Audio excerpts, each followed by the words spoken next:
Hello students. याआधी आपले जे अमेरिकन शास्त्रज्ञ जे आहेत विटाकर नावाचे, त्यांची जी ऑर्गॅनिझमची जी क्लासिफिकेशन जी सिस्टीम आहे ती आपण फॉलो करतो आहे. ओके, तर याआधी आपले 2 किंगडम झाले आहेत. Number 1 Monera, second protista. त्यांच्या काही ॲक्टिव्हिटी आणि जे त्यांची कॅरेक्टरिस्टिक्स जे होते आपण याआधी अभ्यासले आहेत, राईट. तर मग आजचा लेक्चरचा थर्ड पॉईंट जो असणार आहे आपला किंगडम 3, द नेम इज फंगा. तर फंगा मीन्स काय, तर जसं की कवके. फंगा मीन्स काय, कवके. तर त्याची जी ॲक्टिव्हिटी ती आपण आधी पाहूया. Take a most piece of bread और bhakri and keep it the container with lid for 2 or 3 days. म्हणजे आपल्याला एक ओलसर असा पाव किंवा भाकरीचा तुकडा आपल्याला घ्यायचा आहे आणि तो एका डब्यामध्ये त्याचं झाकण फिट्ट पद्धतीने बसून 2 ते 3 दिवस आपल्याला तसंच त्याच पोझिशनमध्ये आपल्याला ते ठेवायचं आहे. After 2-3 days a fine cotton thread like tuft is found growing on the surface of the bread. इथे जो वर्ड झालेला आहे काय, टप म्हणजे काय, तिथे एक जो म्हणजे कॉटनचा जो दोरा असतो, म्हणजे आपला जो दोरा असतो, दोऱ्याचा जो थ्रेड म्हणजे बारीक जे तंतू असतात त्या दोऱ्यामध्ये, जसं की त्याला आपण झुपका देखील म्हणू शकतो आहे. टप मीन्स झुपका. तिथे मग त्या ब्रेडवर जो आहे, ब्रेडचा जो पृष्ठभाग असणार आहे, सरफेस मीन्स पृष्ठभाग, त्याच्यावर जसं की पांढऱ्या दोराचे जे काही बारीक कण असतात त्याप्रमाणे तिथे एक झुपका तयार झालेला दिसतो. Prepare a temporary mount of few threads from this culture and observe it under the microscope. मग आपण जर सूक्ष्मदर्शी खाली जर आपण त्या तुकड्याचं ऑब्झर्व केलं म्हणजे, तर मग आपल्याला तिथे बऱ्याच प्रमाणामध्ये काय, टेम्पररी माउंट म्हणजे आपल्याला तिथे बऱ्याच प्रमाणामध्ये आपल्याला तिथे काही बारीक जे तंतू दिसणार आहेत. ते तंतू किंवा जंतूस म्हणजेच काय, आपले फंगाय म्हणजेच काय, कवके, किंवा त्यांना आपण बुरशी असं देखील म्हणू शकतो आहे. ओके, सो नेक्स्ट इथे आपल्याला त्यांनी एक फिगर दाखवलेली आहे, बघा दिसते. बघा आता फंगायची जी फिगर असते म्हणजे त्याचं ओरिजिनल जे स्ट्रक्चर जे आहे ते अशा पद्धतीने असतं. आपल्याला फक्त ह्याची वरचे जे पॉईंट असतात, डॉट्स जे पॉईंट्स सारखे दिसतात, ओके, व्हाईट कलरचे डॉट्स, तेच आपल्याला तेवढं दिसत असतं. सो तर त्यामध्ये पहिला जो पार्ट जो आहे त्या फिगरचा, त्याचं नाव आहे जसं की कोलुमेला. काय नाव आहे त्याचं, जसं की कोलुमेला असं नाव आहे त्याचं. कोलुमेला म्हणजे काय, तर स्तंभिका. काय, कोलुमेला म्हणजे काय, स्तंभिका म्हणजे जिथे स्तंभ म्हणजे असं जे सरळ स्थितीमध्ये जे वाढलेले असतात ते. नंतर आहे स्पोरॅन्जियम. काय आहे तिथे, स्पोरॅन्जियम. आता स्पोरॅन्जियम म्हणजे काय, तर बीजाणुधानी. बीजाणुधानी म्हणजे बीजाणू जिथे बीज तयार होतं, काय, जिथे बीज तयार होतं ज्यापासून ते नवीन तिथे बुरशी ते तयार करू शकतात, फंगा तयार करू शकतात ते. नंतर आहे ॲपोफिसिस म्हणजे स्पितिका, म्हणजे त्यांचा जो सपोर्टिंग पार्ट जो असणार आहे तो असणार आहे तो. नंतर आहे हॅपा मीन्स जसं की भूस्तरिका म्हणजे जमिनीशी लेवल असणारा पॉईंट. जमीन तर नाही, पण तो त्यांचा जो खालचा जो लोअर साईड जी असणार आहे त्यांची ती, त्याला आपण हॅपा म्हणू शकतो, म्हणजे भूस्तरिका खालील बाजू थोडक्यात. नेक्स्ट आहे स्पोरंजिओफोर. काय, स्पोरंजिओफोर म्हणजे आता स्पोरंजिओफोर म्हणजे काय, तर बीजाणुधानीधर. म्हणजे इथं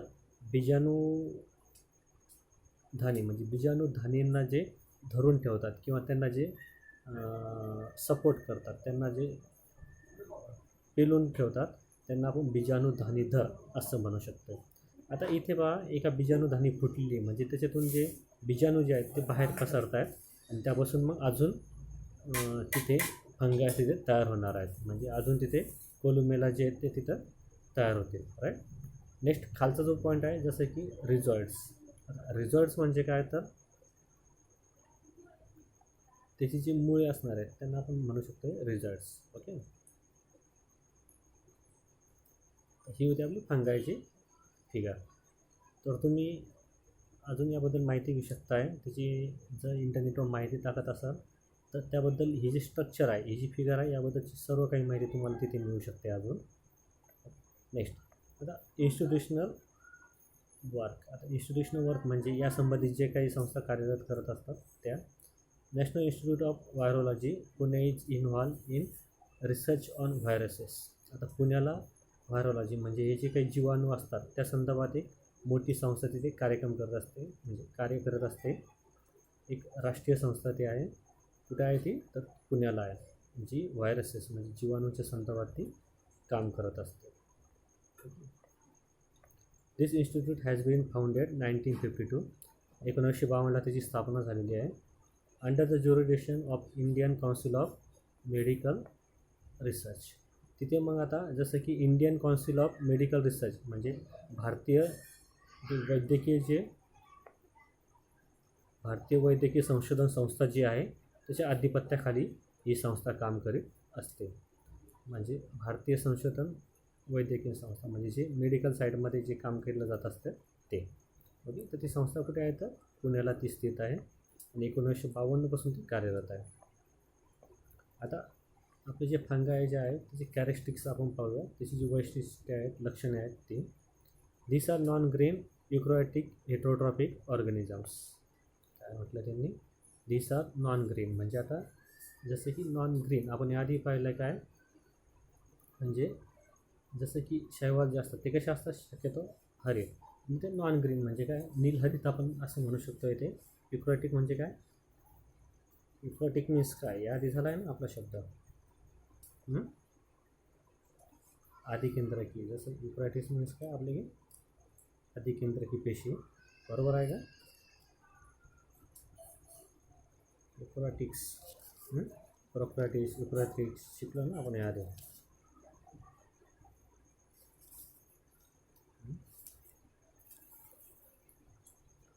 युकॅरियोटिक्स शिकलो तर आपण याआधी काय? आदिकेंद्रकी की दृश्यकेंद्रकी. मग आता युकॅरियोटिक्स म्हणजे इथे दृश्यकेंद्रकी असा त्याचा अर्थ निघतो. आणि ते कसे असतात? हेटरोट्रॉपिक म्हणजे ते स्वयंपोषी अशा पद्धतीचे ते असतात. कसे असणार आहेत? ते स्वयंपोषी म्हणजे ते दृश्यकेंद्रकी असून ते स्वयंपोषी देखील असतात. म्हणजे कोण? हे जे ऑर्गॅनिझम्स, हे जे जंतू आहेत ते जीवजंतू. Most of them are saprotrophs. आता म्हणजे ते बरेचसे काय आहेत तर ते जसं की दृश्यकेंद्रकी असून ते परपोषी असतात. हा झाला पहिला पॉईंट. हेटरोट्रॉपिक्स मीन्स काय? परपोषी ऑर्गॅनिझम, परपोषी जीवजंतू. आणि दुसरं आहे मोस्ट ऑफ देम आर सॅप्रोट्रॉप्स म्हणजे बरेचसे त्याच्यातले जे काय असतात ते कसे असतात? स्वयंपोषी ते असतात. They feed upon decaying organic matter म्हणजे जे काही मृत झालेले असतात, जे काही जीव मृत झालेले असतात त्यावरती जगत असतात. म्हणजे काय झाले? म्हणजे सॅप्रोट्रॉप्स. बरेचसे काही जे आहेत ते स्वयंपोषी असतात आणि बरेचसे हे काय आहेत ते परपोषी असतात. आपण याआधी हेटरोट्रॉप्स म्हणजे काय? तर परपोषी जे दुसऱ्यांना जगतात ते. आणि सॅप्रोट्रॉप्स म्हणजे काय? स्वयंपोषी की जे मृत जे सजीव असतात त्यांच्यावरती जगत असतात. ते कुजून जे त्यांचे काही अवशेष कुजवण्याचं काम ते करत असतात थोडक्यात. Their cell wall is made of tough and complex sugar called chitin. म्हणजे कायटिन नावाचा जो जटिल शर्करेपासून तयार झालेला त्याची जी सेल वॉल असणार आहे म्हणजे त्याची जी पेशीभित्तिका असणार आहे ती एक कायटिन नावाच्या जटिल शर्करेपासून तयार झालेली असते. कोणाची सेल वॉल? तर आपली फंगायची. Some fungi are thread like and many nuclei are present in the cytoplasm. म्हणजे आता बरेचसे जे फंगाय आहेत, बरेचसे जी कवके आहेत ती दोऱ्यासारखी असतात. थ्रेड लाईक म्हणजे जशी की ती दोऱ्यासारखी असतात. आणि त्यांची जी न्यूक्लिय म्हणजे त्यांची जी केंद्रके असतात त्या केंद्रकांमध्ये सायटोप्लाझम म्हणजे हरितद्रव्य तिथे उपलब्ध असते. म्हणजे ते स्वतःच आणून तयार करू शकतात. कारण की आपण याआधी शिकलो आहे सायटोप्लाझम ज्यांच्यामध्ये असतं ते फोटोसिंथेसिस म्हणजे इथं प्रकाश संश्लेषणाची क्रिया करू शकतात. नेक्स्ट एक्झाम्पल्स त्याचे आपण पाहूया. Bakers east. आता बेकर्स म्हणजे आपण जर बेकरीमध्ये गेलो तर तिथे जे ईस्ट असतं म्हणजे किनवा पाव बनवण्यासाठी जे मटेरियल जे असतं त्याला ईस्ट म्हटलं जातं. नंतर आहे ॲस्पेरेगस. ॲस्पेरेगस म्हणजे काय? फंगस और पान. म्हणजे मक्का जे धान्य आहे, आता मक्का जेव्हा सरते बघा खराब होते त्याच्यावर जी बुरशी येत असते त्यालाच ॲस्पेरेगस टाईपची ती बुरशी असते. म्हणजे बुरशीचाच एक तो प्रकार आहे. नेक्स्ट पेनिसिलियम ही सुद्धा बुरशीची एक प्रजाती आहे. नेक्स्ट एक्झाम्पल आहे मशरूम्स. आता मशरूम जे असतात ना ही बऱ्याच ठिकाणी खाल्लीसुद्धा जातात. म्हणजे ती शरीराला चांगली असतात, एक प्रकारे लाभदायक असतात. त्यांना अळंबे किंवा भूछत्र असं देखील म्हटलं जातं. आणि ती खूप फास्ट वाढत असतात. एक छत्रीसारखं असं उगवलेलं असतं. बऱ्याच वेळा ते झाडांच्या खोडांवर किंवा प्लेन जमिनीवर सुद्धा ते उगवलेले असतात, त्यांनाच मग मशरूम असं म्हटलं जातं. ओके, इथे दाखवलं आहे पहा मशरूम्स दिसतं आहे, हे सर्व मशरूम्स आहे, म्हणजे त्यांना आपण अळंबी किंवा भूछत्रे असं देखील म्हणू शकतो. नेक्स्ट सम फंगाय, इथे पण एक त्यांनी फंगायचं त्यांनी पिक्चर दिलेलं आहे. आता सम फंगाय, आता फर्स्ट जे आहे ते मशरूमचं आहे आणि सेकंड जे आहे ते आय थिंक ॲस्परेगसचं असू शकतं आहे, म्हणजे मक्यावर जे काही कोंब तयार होतात त्या टाईपमध्ये. Though many systems are classification are introduced after the Whittaker's, हीच 5 kingdom system is widely accepted. मग आता आपण विटाकर जे होते अमेरिकन शास्त्रज्ञ इकोलॉजिस्ट, ओके, त्यांनी जे आपल्याला काही पद्धती सांगितल्या, आता किती पद्धती सांगितल्या त्यांनी, 5 किंगडम्स आपल्याला सांगितले होते. ते त्याबद्दल तुम्ही म्हणजे त्यांच्या ज्या पद्धती आहेत त्याबद्दल तुम्ही तिथे ॲक्सेप्टेड म्हणजे तुम्हाला ते मान्य आहेत का, तुमचं मत काय आहे इथे तसं विचारलं आहे. Okay, next use of brain पॉवरमध्ये त्यांनी क्वेश्चन आपल्याला आस्क केलं, explain merits and demerits of Whittaker's classification. आता विटायकर जे आहेत त्यांनी जे क्लासिफिकेशन जे काही वर्गीकरण केलं होतं त्याचे फायदे आणि तोटे तुम्हाला लिहायचे आहे, तर ते तुम्ही होमवर्कमध्ये लिहिणार आहात. इथे सम फंगाय, काही फंगायची जी चित्र आहे तिथे त्यांनी दाखवले आहे. आता नवीन पॉईंट जो आहे आपला त्याकडे जाऊया आपण, क्लासिफिकेशन ऑफ मायक्रोब्स. आता इतके वेळ आपण काय बघितलं तर क्लासिफिकेशन ऑफ आपण जे प्लांट्स आणि ॲनिमल्स जे होते त्याबद्दल आपण पाहिलं होतं. आता क्लासिफिकेशन ऑफ मायक्रोब्स म्हणजे सूक्ष्मजीवांचं वर्गीकरण कशा पद्धतीने केलं जाईल त्याबद्दल पाहूया. Among the living organisms micro organisms are largest in number, hence they are classify as follows. आता तर सजीवसृष्टीमध्ये सूक्ष्मजीव जर पाहिले तर ते खूप मोठ्या प्रमाणामध्ये ते आहेत, लार्जेस्ट इन नंबर म्हणजे वास्ट, ते प्रचंड अशा प्रमाणामध्ये ते आहेत. तरी आपण त्यांचं क्लासिफाईड जे आहे ते खालीलप्रमाणे करू शकतो आहे. आता एक क्लासिफिकेशन ॲक्च्युली कोणी केलं आहे अशी तर काही माहिती दिली नाही, कोणत्या सायंटिस्टने त्याचा इन्व्हेंट केला आहे किंवा कोणी त्याचं क्लासिफिकेशन केलं आहे अशी काही इथं डिटेल माहिती तर नाही आहे, तुम्ही दिली आहे. आता मायक्रो ऑर्गॅनिझम्स म्हणजे काय, जे सूक्ष्मजंतू असतात, त्या सूक्ष्मजंतू म्हणजे एकदम खूप बारीक ते असतात, खूप जे डोळ्यांनी सहज दिसू शकतात, काही काही दिसू शकत नाही अशी. आता प्रोक्रॅटिस म्हणजे काय, आदिकेंद्रकी, आणि युक्रॅटिस म्हणजे काय, जसं की दृश्यकेंद्रकी. प्रोक्रॅटिसमध्ये येतं फक्त बॅक्टेरिया, त्या प्रोक्रॅटिसमध्ये फक्त बॅक्टेरिया हाच प्रकार आहे, आणि युक्रॅटिसमध्ये प्रोटिस्टा, फंगाय अँड ॲल्गे. आणि इथं त्यांनी प्रोटिस्टा दिलं आहे आणि इथे खाली प्रोटोझोला दिलं का दिसतं आहे, इथे खाली त्यांनी प्रोटोझोआ दिलेला आहे आणि ते बॅक्टेरिया नंतर काय प्रोटोझोआ म्हणजे प्रोटिस्टा इथे त्यांनी दिलेलं आहे. हे थोडं त्यांनी कन्फ्यूज केलं आपल्याला, ॲक्च्युली इथं पाहिजे तर प्रोटोझोआ पाहिजे होतं आणि त्यांच्यावरून प्रोटिस्टा झाला आहे, मग ती मिस्टेक असू शकते किंवा मग दोन्हींचं काहीतरी सिमिलॅरिटी असेल दोन्हींमध्ये. Okay, so with reference to size of microbes remember. आता जे मायक्रोब्स असतात, जे सूक्ष्मजंतू असतात, त्यांची जी साईज जी आहे ती इथं रेफरन्स म्हणजे अंदाजे एक प्रकारे त्यांनी दिलेली आहे. 1 metre is equal to 10⁶ index micrometre. आता 1 मीटर म्हणजे 1 मीटर म्हणजे किती, 10⁻⁴ मायक्रोमीटर.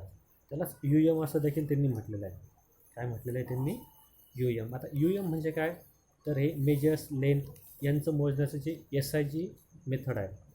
कोणती मेथड, SI मेथड. म्हणजे SI मेथड शिकलेत ना तुम्ही, इंटरनॅशनल मेथड, स्टेट इंटरनॅशनल त्या टाईपमध्ये म्हणतो ना आपण SI मेथड. तर मग मायक्रोब्स म्हणजे काय, थोडक्यात UM जे आहे ती अमेरिकन मेथडमध्ये ते UM तसं ते सिम्बॉल जे आहेत ना ते तसं लिहित असतात, त्याचा अर्थ जो आहे तो मायक्रोमीटरच होत असतो. Next 1 metre is equal to 10⁹ index nanometre. आता नॅनोमीटरचं इथे NM बरोबर दिलेलं आहे त्यांनी, फक्त इथे UM जे आहे ना ते अमेरिकन सिम्बॉल आहे SI सिस्टीममधला. आता 10 म्हणजे 1 मीटर म्हणजे काय, 10⁹ नॅनोमीटर म्हणजे काय, 1 मीटर बरोबर 10⁻⁴ मायक्रोमीटर UMमध्ये. U आणि ते खाली काही तर त्यांनी डॉट दिलेलं आहे, म्हणजे त्याचा उच्चार जो आहे तसं मायक्रोमीटर असंच असणार त्याचा अर्थ. आणि इथं नॅनोमीटरचं पा शॉर्टमध्ये NM असं त्यांनी दिलेलं आहे. ओके, सो तर मग आपण 1 बाय 1 आता ते जे प्रकार आहेत क्लासिफिकेशन ऑफ मायक्रो ऑर्गॅनिझम्स ते आपण शिकणार आहोत. नंबर 1 आहे बॅक्टेरिया. बॅक्टेरिया म्हणजे काय, तर जीवाणू, जे रोगांचे जे सूक्ष्मजंतू असतात ज्यामुळे रोग पसरू शकतात, असे साईज 1 mm to 10 mm. त्याची जी साईज असणार आहे ती किती असू शकणार आहे, किती असेल, 1 mm to 10 mm, म्हणजे सरासरी किती, 10⁶ मायक्रोमीटर, त्यापेक्षाही ती कमी असणार आहे. पाहूया त्याची माहिती. Number 1, unicellular independent parasitic organism, sometimes many bacteria together from colonies. आता हे जे बॅक्टेरियाज असतात ते युनिसेल्युलर म्हणजे ते कसे असणार आहेत, एक पेशी असतात, स्वतंत्र असतात. पॅरासिटिक म्हणजे काय, तर परजीवी ते असतात. त्याचबरोबर म्हणजे ते काय, एक पेशीय स्वतंत्र असे परजीवी ते असतात.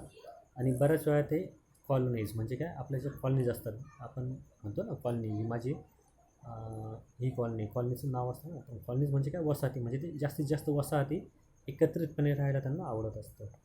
Second point, bacterial cell is prokaryotic with cell wall but distinct nucleus or cell organelles are absent.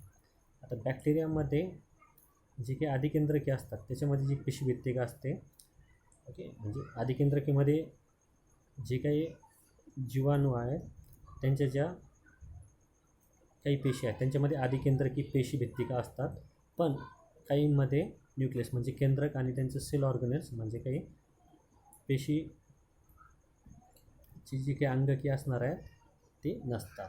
म्हणजे इथं पेशीभित्तिका असते पण केंद्रक किंवा पेशी अंगके नसतात बऱ्याच वेळेस.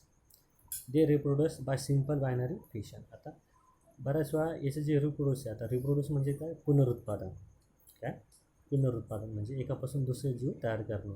त्यांची जी पद्धत आहे ती कशी असणार आहे, बायनरी फिशन म्हणजे विखंडन पद्धत त्यांची असते, म्हणजे दुहेरी पद्धतीने. Okay. 4th number, in favourable conditions bacteria grow vigorously and can double their number in 20 minutes.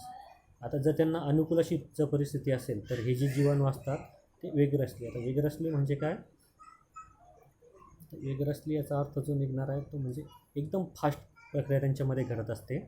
तर ते 20 मिनिटामध्ये डबल जीव तिथे तयार करू शकतात जर त्यांना अनुकूल वातावरण जर असेल तर. आता त्याची जी फिगर्स काही सम बॅक्टेरियाज आपल्याला काही जीवाणूच त्यांनी दिले आहेत. पहिला काय, कोक्सस. म्हणजे कोक्सस म्हणजे काय, तर गोलाणू म्हणजे गोलाकार पद्धतीचा तो जंतू असतो. नंतर आहे कोकोबॅसिलस. तर कोकोबॅसिलस म्हणजे काय, दंडगोलाकार जंतू असं त्याला म्हटलं जातं. थर्ड आहे बॅसिलस म्हणजे सूक्ष्म जंतू पण दंडाकारमध्येच असतो तो. नंतर आहे व्हायब्रिया म्हणजे कॉमा शेप, म्हणजे त्याला आपण स्वल्पविरामाकृती म्हणजे स्वल्पविराम जसा असतो आपण कॉमा देतो ना, स्वल्पविरामासारखा तो दिसतो व्हायब्रिया. तसेच त्याला सूक्ष्मजंतूमध्येच एक ग्रॅम निगेटिव्ह जीवाणू आहे. काय, ग्रॅम निगेटिव्ह नावाची एक जीवाणूची एक प्रजाती आहे, त्याच्यामध्ये पण ते मोडत असतं. नेक्स्ट आहे स्पायरेलियम. स्पायरेलियममध्ये काय, जसं की चक्राकार जंतूंची एक प्रजाती आहे ती स्पायरेलियम, किंवा सर्पिलाकार सापासारखे आपण असं देखील त्यांना म्हणू शकतो. ओके. सो आपण इथे आपलं जे लर्निंग आणि टीचिंग आहे ते आपण इथे स्टॉप करूया. तर आपण आज जे काही प्रकार शिकलो काय, किंगडम 3 फंग आहे अँड नेक्स्ट त्याची जी कॅरेक्टरिस्टिक्स आहे. नंतर आपण क्लासिफिकेशन ऑफ मायक्रोब्स हे स्टार्ट केला. तर फंगायमध्ये तुम्हाला जी काही माहिती इंग्लिश टू मराठी लिहायची असेल ॲज यू विश तुम्ही लिहू शकता. नंतर त्याची जी फिगर आहे ही फंगाची, त्यांना ती फिगर पेन्सिलने व्यवस्थित काढून त्यांना इंग्लिश टू मराठी नावे द्यायची आहे. हे जे कलरमध्ये जे 2 लाईन्स आहे हे पण इंग्लिश टू मराठी लिहायचं आहे. कॅरेक्टरिस्टिक्समध्ये तुम्हाला जे काही लिहायचं असेल इंग्लिश टू मराठी ते लिहू शकतात तुम्ही, पण एक्झाम्पल जे ते इम्पॉर्टंट आहेत ते लिहा. फिगर्स पण तुम्ही इथे काढू शकता त्याच्याशी रिलेटेड. ओके. नंतर यूज युअर ब्रेन पॉवर, त्या क्वेश्चनचा आन्सर तुम्हाला लिहायचा आहे. नंतर हा चार्ट आणि जे ब्लू कलरमध्ये दिलेला आहे ते ॲज इट इज लिहायचं आहे. नेक्स्ट बॅक्टेरिया, त्याची इंग्लिश इन्फॉर्मेशन आहे, त्यामधील तुम्हाला काही इंग्लिश टू मराठी लिहायचं असेल ते लिहू शकता, तुम्हाला जे महत्त्वाचं वाटते ते. इथे बाजूला जो चार्ट आहे त्यामधील फिगर्स तुम्ही ॲज इट इज तुम्हाला नोटबुकमध्ये ड्रॉ आउट करायचे आहेत. ओके. सो तर मग आपण इथे स्टॉप करूया. So good.